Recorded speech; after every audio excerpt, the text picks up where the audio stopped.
Okay, getting ready to record podcast episode number 161. This is for Company of One. So, we've just had a ton of tech issues, all kinds of fun tech issues that I'm dealing with, trying to get my Apple crashed or my Mac crashed, and so now we're on a backup Mac, trying to get everything connected. So in just a minute, we're going to go live recording podcast episode number 161, which is about marketing yourself. Actually comes from multiple conversations that I've been having in the past couple of weeks. So in just 1 second, when we get everything rocking and rolling here. Okay, we're looking good. All right, let's go.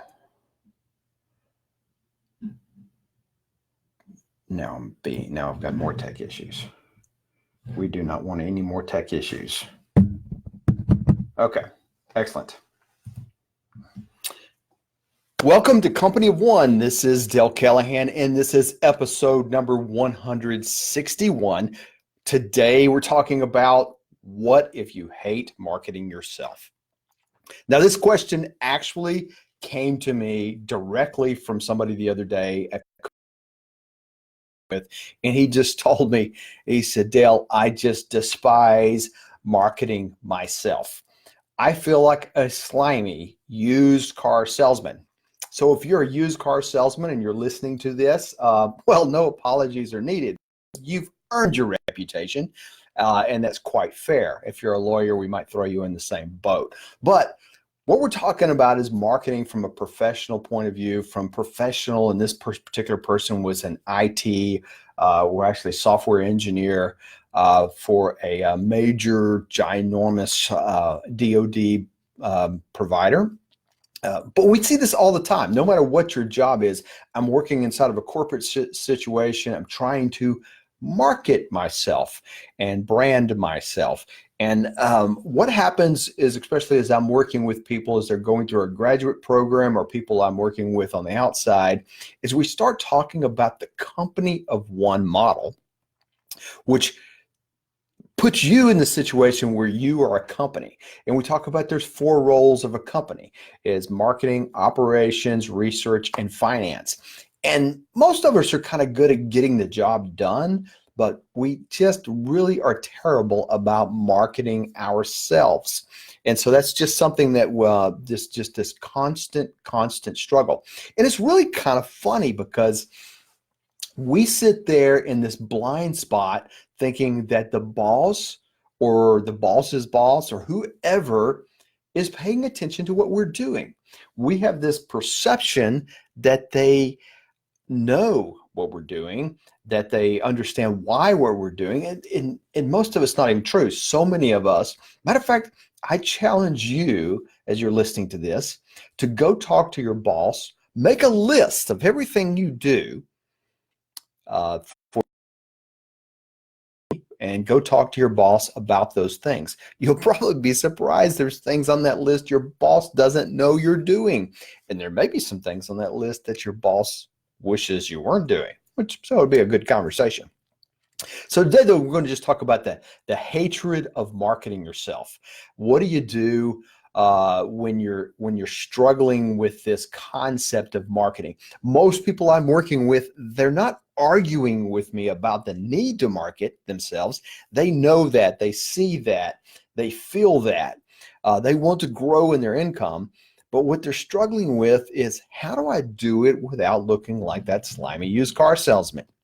Which is exactly the words that I have been told so often. So I'm sitting here working on my Mac, and my Mac I'm using a backup Mac because my first Mac crashed, and so now I'm trying to make, so if you hear a mouse scrolling in the background, because my new Mac or my old Mac that I'm working on scrolls really, really slow. So I have to spin that wheel really fast to make this thing work. So I can't figure out how to reset it, but probably I need a tech guy for that, right? So let's talk about those. So what do you do if you hate marketing yourself? What are some simple things that you could do? So In the past couple of weeks, I've had this conversation over and over, and it's just been really simple things that we decided to try to do. Is I have to talk people through the concept of marketing yourself. I have to talk to them about what makes sense, because we're just really, there's something about us as human nature. We're really opposed to self-promotion. And I get it, because we all know that slimy person we work with, that's heavily self-promotion, talks nothing but about themselves. And we find it terribly annoying. And then we see the used car salesman commercials, or the new car salesman commercials come on, and they're all annoying, right? We hate that, and we don't want to be that. So how do you do this without being the slimy used car salesman? First of all, let's think about the difference between operations and marketing. Again, the company one model, there's two primary things that happen in every single company: operations, doing the work. So if you go to work and you are working as a software developer, then you writing code and you going to meetings to understand what code needs to be written, and you providing the code back to your internal customer, that's you operating, that's you doing the work. But the marketing is the other side of that. So operations, as we think about any company, and I love to use Walmart as an example because we all know who Walmart is, at least if you're living in the United States. Operations is about delivering the service to the customer, or the goods to the customer. But for us, it's the service to the customer. So when you go to the dentist and they do something to your teeth, it's operating. In this case, it may really be operating. When you go to your accountant and they do your taxes, that's the operation they perform for you. When you go to Walmart, the operation is providing you the goods and services at the cash register that you pay for. That's what we consider operations. Operations is about delivering service to the customer.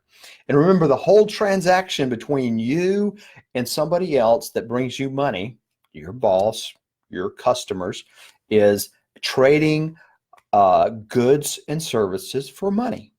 That's a person-to-person relationship, and operations is about one direction of that. It's about delivering the goods and services. However, the other side of that is marketing. Marketing is what makes that money flow, right? Marketing is what means Dell has something to provide for you. Marketing is what means you actually can serve the customer. So usually before we are served and provided something, somebody's marketed it to us. Either we see a restaurant, a sign for the restaurant, and we go in because we're hungry, or we sit down at a restaurant thinking we're just going to get a cup of coffee, and they put this menu in front of us that has awesome food, and we see the picture of the food, and we see somebody over there eating the food, and we want it, right? That's part of the marketing machine, is trying to help the customer understand what you do and help them understand that they want what you have, right? That's operations versus marketing. So it's really clear, it's really important. If you're working for a large corporation, heck, if you're working anywhere and you're a professional doing your job, you showing up, you doing your work, yeah, that's important. And so many people will tell me, I show up, I keep my nose to the grindstone, and everybody else gets noticed, and I'm just getting looked over. Yeah, that's because you're doing a terrible job marketing yourself. You may be doing an awesome job at the work you do, but nobody cares. Think about if I'm a lawn care service, right? I come out, I mow your lawn. Well, when your grass is 10 feet high and you come home and suddenly your grass looks normal, then that's okay. Marketing is just the fact that your dog is no longer lost in the front yard. But if your grass looks fairly normal and they come out and they mow it just to keep it trimmed down perfect and everything's better, but it really wasn't that bad in the first place, have you provided a service? I don't know. When I get the bill, I feel like I don't care. because although they did in fact provide the service, they haven't shown me what they've done, and they haven't made it clear what's going to be done. So you have that same problem. I always compare the professional person to a janitorial service, right? So if you're sitting there and you're doing a job, every day you go in and you do your job. For most of us, we're a lot like a janitorial service. A janitorial service usually comes in at night, usually is not noticed, and usually if they do their job, nobody pays a lot of attention. But if they mess up, then we pay a lot of attention, right? That's when what's happened. And for most of us, in our job, especially in the current market, where sometimes our boss is unavailable, sometimes our boss doesn't see us for months, sometimes our boss lives in another city, and we end up noticed only when we mess up. So marketing is about how to be noticed when you don't mess up, when you do something right. So here's some effective ways of thinking about it. Marketing is a way of serving your customer. Let me say that again. Marketing is a way of serving your customer. Marketing should be appreciated. Your customer, the people who pay you, should appreciate the marketing, because marketing is simply letting people know how you can add value and reminding them of how you have added value. It's a method of educating your customer. That's really what it is, educating your customer what you've done for them. Marketing, when done right, is not the slimy car salesman, it's appreciated. I know it because I appreciate good marketing, and so do you. For example, look at the things that you get in an email, right? How much of it is junk mail? Delete, delete, delete, delete, right? Same thing when it comes in your mailbox. We get that junk mail, we throw it away in the trash can. But yet, there are things that come in your email that you appreciate, and much of it is marketing. Think about all those emails that come from the things that you might have signed up for. You might sign up for my email newsletter or somebody else's email newsletter, and you're getting it because maybe you wanted to lose some weight by going to the gym, and you find this guy that's got this thing that says how to lose weight, going to the gym, how to get in shape in so many days, and you're looking forward to his email because he gives you these tidbits, but he's also marketing to you. Even if he's not selling you something at that very moment, he's selling you himself. He's selling you the fact that he's providing a service to you by helping you. So many things. Go look through your email box and see how many things in that email box that have a marketing bent where they're trying to convince you and help you by educating you often, but they're also getting you to buy into the fact that they are there to serve you. That is marketing. And so whenever you can do that in the way they appreciate it, then that's just awesome. I know there's emails there you get, there's probably even catalogs you get in the mail, right? My son gets a catalog from some knife store that we go to that just has everything known to man to cut something, right? And no matter how many times you've seen this before, he opens it, looks forward to the catalog, loves it. It is not slimy. So this is what marketing is. Marketing is serving. So we all want to be marketed to. Think about that for a minute. How often do you want to be marketed to? All the time. You complain about it, you whine about it because it's a stupid drug commercial on the television, right? But you are wanting to be marketed to the things that you care about. You will sign up for newsletters that you care about. You will pay attention to advertisements in the mail that you care about. You will see things that are editorials. I would love editorials that are really just marketing articles that you care about. You do want to be marketed to. I do too. This is, and by doing that, we're serving people. So think about this while you're on the job, right? Marketing can be a form of service and a form of educating. Interesting. So think about this. I go to the mechanic and the mechanic gets the work being done on the car, and the mechanic goes over after you. So you go, you write the mechanic a check, or before you write the mechanic a check, they go over and tell you what they've done, right? Now, part of that is because you're thinking, I'm not going to write this sucker a check until he's going to pay me some money. Yeah, but that's also marketing. When the lawn crew walks you around your yard and shows you what they did, or draws you a picture, or does something to provide you and tells you what they did, that's not just words, right? That gives you some kind of value, that's marketing. When the software engineer who's working for the boss sits down and does a demo of the software, or says, we need to train everybody on our team how to use this software, that's marketing. Most training things that you see is, in fact, marketing. Think about how many times you've been to a training course inside your company that shows you the new release of a software or a new application or a new tool. Part of what they're doing is educating you, and by that, they're marketing to you the use of that tool. Yes, it does help you. Yes, it is saving you some time. Yes, it is a pain in the rear. The boss said you have to do it, right? Whatever it is, they're marketing that to you. Now, this heavily depends on your industry, right? How you do that. So, by the way, used car commercials work. That idiot yelling at you on the camera works. You know how you know it? Because you keep seeing it. They all do it. They wouldn't spend money if it doesn't work. Lawyer commercials, as annoying as they are, they work. Drug commercials, as annoying as they are, they work, right?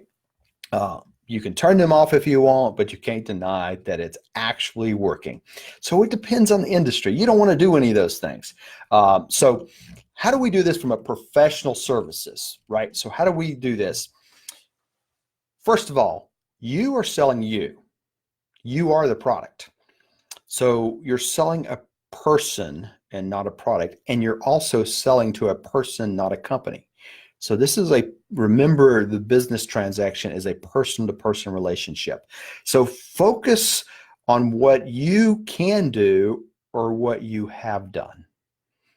So let's just think about for just a minute where you sit right now with the people that you serve. Think about, what are the things I've done in the last month to serve them? Or what am I doing right now to serve them? It doesn't have to be big. It doesn't have to be earth-shattering. Just what kind of things am I providing that helps serve them, right? So it doesn't. So focus on that. Liking and respecting the person that is being marketing to is key. You have to respect that person. You actually have to get them to respect you, right? This is why this is not used car salesman. This is a professional relationship. So we need a professional set of marketing, but it might not look like marketing. So here's some winning methods that worked. And so the other day, when one of these gentlemen called me, we had this conversation, and I said, so I just started, he was so against the marketing himself, I just started asking him questions. I said to him, is there anybody on your team or in your company that you highly respect what they do? And he started rattling off a couple of people. He says, man, these people are awesome. I said, but how do you know what they do? Well, the first one, he said, well, this one guy on the team that we work with, they give us an email every week, and it's kind of got a little bulleted point of what they did. And it keeps us reminded of what they did for us last week. And it's a team they interact with, right? I said, what is that email? And what's his purpose of sending that email? He says, well, the purpose of sending the email is to let me know what he did. Oh, I get it, right? He got it. So sometimes, and this is a very common thing, we so often overlook at the email. It's a little tool that we all got right there we're annoyed with, right? Send a reminder. It can be weekly, it can be monthly, it can be quarterly. It depends on the situation, that provides some data to your internal customer about what you did or what you're working on. Think bullet points, not reports. Think bullet points. Use bullets, very short summaries. If you got some data with some numbers, that's even better. Think about, the scroll screen, so they're going to probably be reading it on their phone. So think about it needs to be where they don't have to scroll to see it. Bullet, bullet, bullet. That's all they need to know. They know what you did. So those little emails, and you get some, right? Pay attention to them. That's the kind of thing that you want to do. We started doing some of this at the university with one of our people that she was not getting a lot of respect for what she did. So she just started sending out a weekly email about the kind of things that she did last week, and had a couple of numbers about the things that were important to her and everybody else. And it made a difference. It just showed them there was activity going on that was serving them. So it's little data, right? And by the way, if you have metrics that you're measured by, put those in the bullets. Metrics, even if you don't use those metrics till the end of the quarter, the end of the month, whatever, put where you are on those metrics already, because that's what they're already thinking about. And you're starting to give them some data. You're not waiting till the end of the month, end of the week, whatever, you're giving them data. Email is a huge marketing tool, not just the kind of thing you sign up for and you unsubscribe to, or you subscribe to, but internal to talking to your customers.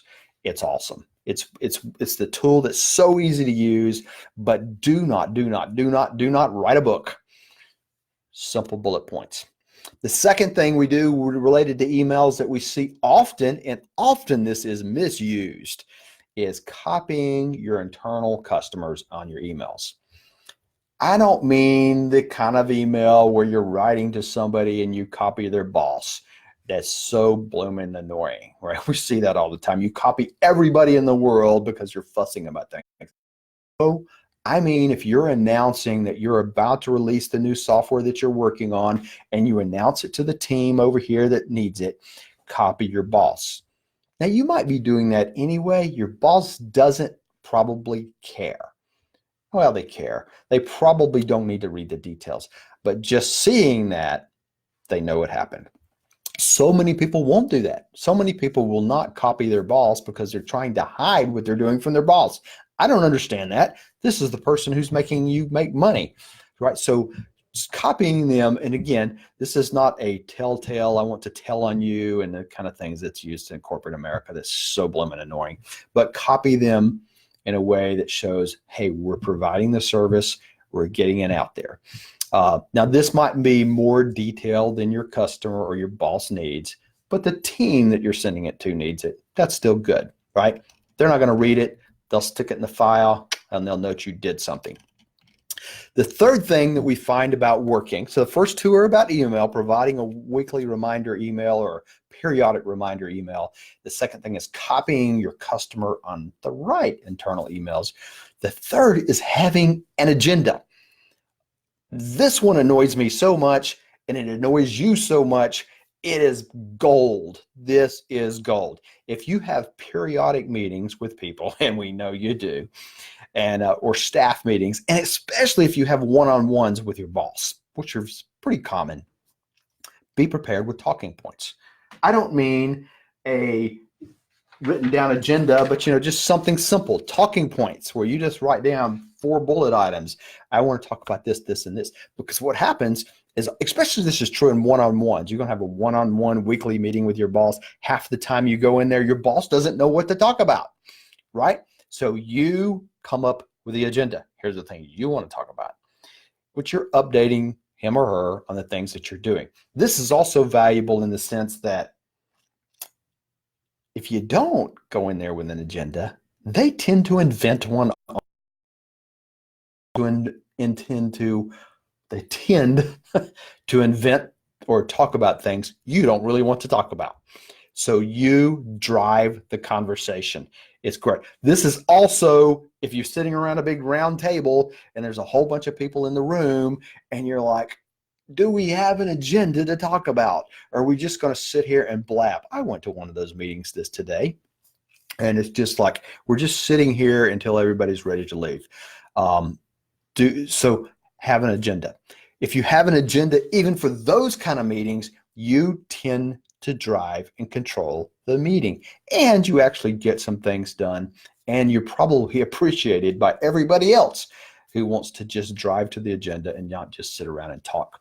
So just having an agenda. Never, ever, ever, ever go into a meeting with one person, with two people, with 20 people without some agenda, or if you know what the agenda is, the talking points of what you need to bring up on that, or the to bring. In other words, think of we tend to go into meetings totally unprepared. Oh, I got a meeting. What's it about? Not sure, but I'm going to it. Yeah, that's a dumb idea. Instead, go to meetings prepared. Spend a little bit of time walking in prepared for what you do. Man, people notice. People notice that kind of thing. And you will be appreciated not only by your boss, but by everybody else at the meeting. Your appearance. Number 4, think about how you look. Yeah, look in the mirror. Yeah, if you're dressed like you just walked off the beach, yeah, probably in some companies you can get away with it, but not really. I just don't think that's true anymore. Think about how you look, dress, posture. I mean, if you can be dressed really nice, but looking like I'm this little weakling. What's it? I mean, your posture says so much about confidence, facial expressions. When you look in and you walk in and you look scared, or you look mad, or you look, afraid to say anything. And this may take some work on for some of you, but generally your outlook. And we're judging you on that. You're judging people on that, aren't you? Of course you are. So your appearance carries a whole lot of clout. And think about dressing for the person, dressing at the layer of the person that's your boss. So if they wear a coat and tie or something, you do that. Now that doesn't, if you work in the plant and they're the plant manager, you probably can't do that. That doesn't make sense. But generally try to dress up a notch from your customers. Now, if your customers dress like slobs, don't fall down to them, but just think about your appearance and what does it convey. It conveys a ton, and you do the same thing. You read into it. The next, talk to your boss often and about what they value. I don't know what my boss values. Then find out. Go ask them. Go talk about what they value. So this is a constant alignment that helps you stay in focus. So if you're in a production line, for instance, at a factory, and all you want to talk about is safety, and all your boss wants to talk about is production, how many widgets did you put off the line last month, then maybe you need to quit talking about safety. This is not an ethics conversation. This is a marketing conversation. Understand what your boss values and then talk about those things first and foremost. Then next, find and communicate your value in numbers. This one is so huge. Nobody does it. Well, salespeople do it, but other than that, nobody does this. And so I'll put a link in the show notes, which is going to be at dalecallahan.com/161. And it's how to determine your value at work. And it's where you can put a dollar value on how much value you bring to people. This is a great marketing tool for everybody. It's used on you all the time. And we won't get into the details of that. But if you can put a number on how much value you brought to the team financially, this is huge. At the end of the day, we're all talking money, right? And then number 4, or no, this is number 6. I can't count, but I'm using bullets instead of numbers, and therefore I'm just guessing, right? So is get involved in a larger conversation. And if you work for a large organization, you want to poke your eyes out with pins. Yes, I mean, get involved in the politics of the organization at whole. At large. Attend those larger meetings that you might otherwise skip because they're just painful and annoying. But you end up connecting, you end up they're talking about. You can still be annoyed, and that's still fun. But these internal committees or teams that you get invited to, I mean, my initial thinking is always skip them. I have better things to do. But networking and understanding what else is going on, it can be really helpful, because remember, money flows through people, influence flows through people, and unfortunately or fortunately, however you want to look at it, people show up to those things. And it is usually the influencers or the people who want to be influencers who show up there, right? So these couple things, now again, I'm gonna just say email, using email properly, having an agenda in meetings, your appearance, talking to your boss about what they value, finding and communicating your value in numbers, and getting involved in a larger conversation, all will help you pull your brand out of the gutter. Because what most people that are struggling with marketing themselves are doing, they're head down, they're doing their job, they're writing the code, they're doing the projects, but they're not engaging with the customer. And this is what we're trying to do. Now, let's step upon that for just a minute. And I'm not going to get into this too long because we don't have enough time. But think about even marketing yourself outside of your company. Update your stupid LinkedIn profile. Yes, this is what everybody uses to find you, not Indeed.com and everything else. LinkedIn. This is how people find you. This is what they're going to hunt you down for. So if you're a software engineer and your LinkedIn profile doesn't talk about what kind of software you write and what kind of languages you have, then your LinkedIn profile is pretty much useless, right? You need to update this and keep it up. I'll put a link here to LinkedIn best practices. There's a video we have. There's great resources out there. There's really no excuses to not have something on there and connect to everybody that you know. That's another thing that drives me crazy. You go to meetings, go out back to people on LinkedIn. And being connected to others who you might not talk to very often. Oftentimes this is outside of your company. I will put a link in this great example I have that somebody did with me one time, where it talks about growing your influence through managing your contacts and how to use LinkedIn to work a town. This guy comes into town, never been to town, and suddenly is sitting down with the leaders in this city on the technology leaders in the city in one day. Why it's here? Because he used LinkedIn effectively. Getting involved where your industry leaders are involved. If your boss is involved in association, or your boss's boss, especially if all the way up the chain, they're involved in some kind of professional association, why aren't you there? You need to be there. And you need to be sitting at the table with them. Using social media like LinkedIn effectively gets you noticed. Creating content in your field gets you noticed. Now, these are a bit above and beyond, but we see a lot of people creating blog posts, podcasts, internal to their company, not sharing company information, but about what they do gets them noticed. So, but there's a whole bunch of stuff here, and I realize we could talk about this all day and all night. The main thing I want to get through to all the people I talk to all the time and to you is to think about, there's no need to hate marketing yourself. There's just no need for it. It's not slimy. It is simply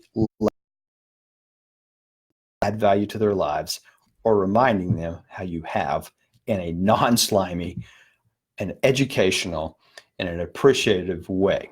That's all it is. That's all marketing is. And hopefully now at least you can realize that you kind of like marketing and you kind of like being marketed too. And your customers will like it also. So we'll see you next week. Hopefully I'll have computer systems and everything back up and operational. Not that you noticed, I hope, but next week we should be back on and the old Mac, which is the new Mac. See you next week. Awesome. Thank you all for showing up. Anybody that's still here. Hey, Cassidy and Jim. So thank you all for hanging in here. So I'm trying this. am very, very, very late and spent today at the Mac store doing this. Explain how to get involved with your networking politics of the company as a whole without ending up wound in the. I don't understand what you're saying, Cassidy, but we'll talk about that later, I guess. So is this a book, How to Work a Town with LinkedIn? That is not a book. That's a blog post. That's something somebody did with me. It was really, really, really awesome. And I got an article about it. It'll be on the show notes. I'll put an article. I'll put the link right here in case anybody is still here. And it's probably something I actually have to edit.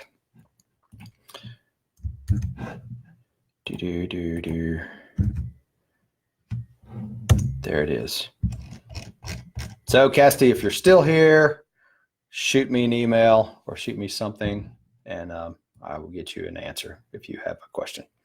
Oh, how do you involve societies without spending a ton of money attending conferences? Most of them are, most of these societies will have like what we call local branches, like a professional society. And I'll use the common one, Project Management Institute.